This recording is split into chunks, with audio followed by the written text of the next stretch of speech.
Assalamualaikum warahmatullahi wabarakatuh. Kami dari kelompok ICC 9 ingin sharing mengenai weaning atau penyapihan. Pengertian menyapih ini sendiri merupakan suatu proses bertahap di mana berkurangnya atau mengurangi pemberian ASI atau air susu ibu kepada bayi hingga proses berhentinya pemberian ASI atau air susu ibu pada bayi. Macam-macam penyapihan. Number 1, mutual weaning and natural weaning. Tidak memaksa dan mengikuti tahapan penyapihan. Number 2, mother-led weaning. Ibu yang menentukan kapan saat menyapih anaknya. Waktu penyapihan yang tepat ialah ketika anak sudah berusia 2 tahun. WHO menyarankan untuk tetap menyusui sampai anak berusia 2 tahun. Akan tetapi, pada saat anak sudah mulai berusia 6 bulan, harus diselingi dengan MPASI atau makanan pendamping ASI. Akan tetapi, waktu yang paling tepat saat menyapih ialah dilakukan saat ibu dan anak sudah merasa siap. Persiapan penyapihan yang pertama, suplai ASI akan berkurang secara bertahap seiring dengan berkurangnya bayi menghisap payudara. Selanjutnya, sesuaikan dengan usia dan kebutuhan bayi, susu dapat diberikan melalui sebuah cangkir atau botol. Yang ketiga, mulailah dengan tidak menawarkan menyusu bila melihat bayi meminta menyusu. Yang keempat, jika payudara membesar, keluarkan ASI dengan menggunakan pompa atau tangan.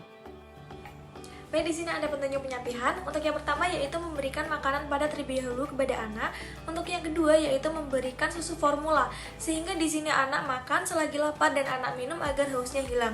Untuk yang kedua, memperkenalkan anak atau memperkenalkan makanan baru kepada anak dengan cara 1-2 sendok teh di setiap makan, bisa ditambahkan dikit demi dikit 3-5 sendok teh makan.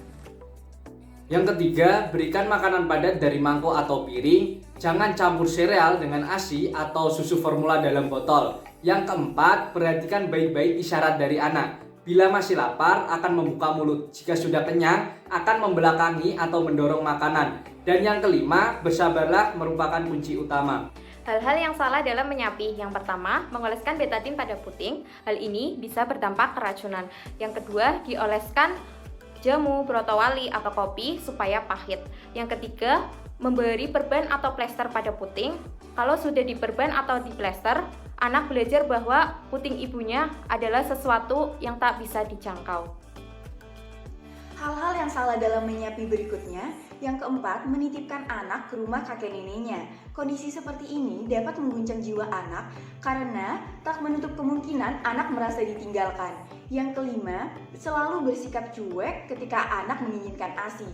Hal ini bisa menyebabkan anak merasa tidak disayang. Dampak penyapihan ASI air susu ibu pada usia kurang dari 6 bulan. Yang pertama akan mengakibatkan hubungan ibu dan anak berkurang keeratannya kerana proses bonding attachment terganggu.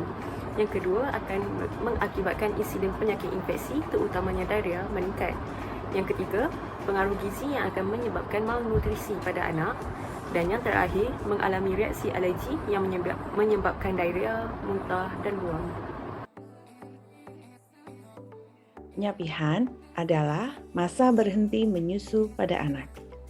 Ingat moms, ada beberapa hal yang harus diperhatikan saat kita melakukan penyapihan pada anak. Yang pertama, jangan dilakukan secara mendadak.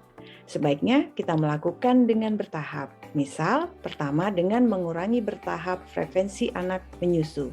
Yang kedua, kita bisa memulai dengan mengalihkan perhatian anak atau membuat kesibukan dengan anak di jam-jam yang biasanya anak menyusu. Yang ketiga, selalu lakukan komunikasi aktif dengan anak karena meskipun masih kecil, sesungguhnya anak mampu mengerti dan memahami kata-kata orang-orang di lingkungannya. Yang keempat, jangan melakukan penyapihan di saat kondisi anak sedang kurang sehat atau anak sedang kesal atau marah. Itu untuk menghindari rasa sakit hati pada anak akibat dari proses penyapihan. Oke, Moms, lakukan penyapihan dengan selalu mengingat 3 hal. 1. Harus dengan ilmu. 2. Dengan iman. 3. Dengan cinta.